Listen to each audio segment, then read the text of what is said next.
शेतकऱ्यांसाठी वेगवेगळ्या प्रकारच्या 3 महत्त्वपूर्ण अपडेट आहेत, म्हणून हा व्हिडिओ आपण शेवटपर्यंत पहा. चला पाहूया पहिले अपडेट. महात्मा गांधी राष्ट्रीय ग्रामीण रोजगार हमी योजना म्हणजे मनरेगा अंतर्गत मजुरांची प्रलंबित मजुरी वितरित करण्यास सुरुवात करण्यात आल्याची माहिती रोहियो मंत्री यांनी दिलेली आहे.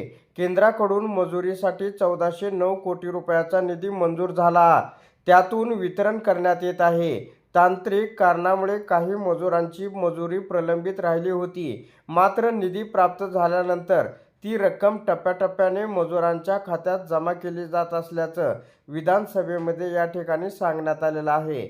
आता आपण 2 नंबरचे अपडेट पाहूया.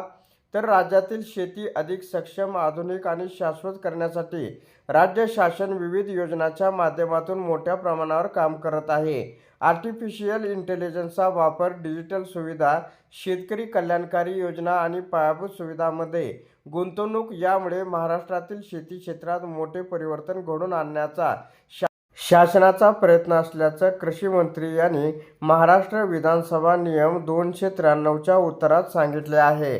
आता आपण 3 नंबरचे अपडेट पाहूया. 3 नंबरचे अपडेट ही शेतकऱ्यांसाठी अत्यंत महत्त्वाचे अपडेट आहे.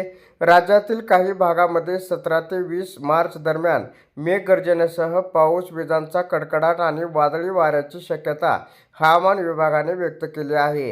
हा परिणाम प्रामुख्याने विदर्भ, मराठवाडा, खानदेश आणि मध्य महाराष्ट्रातील काही भागामध्ये जाणवू शकतो. 18 ते 20 मार्च दरम्यान परिस्थिती अधिक तीव्र होण्याची शक्यता असून काही ठिकाणी गारपीट होण्याचीही शक्यता आहे.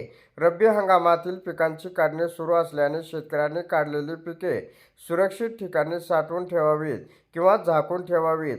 हवामानाच्या अद्ययावत अंदाजावर लक्ष ठेवून शेतीची कामे नियोजित करावीत आणि संभाव्य पाऊस व वादळी वाऱ्यापासून पिकांचे नुकसान टाळण्यासाठी आवश्यक ती खबरदारी घ्यावी, असे आवाहन कृषी विभागाकडून करण्यात आलेले आहे.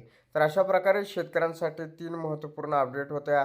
अशा प्रकारच्या महत्त्वपूर्ण अपडेट जाणून घेण्यासाठी आताच आपल्या टेक मराठी रघु यूट्यूब चॅनलला जास्तीत जास्त शेअर व सबस्क्राईब करा.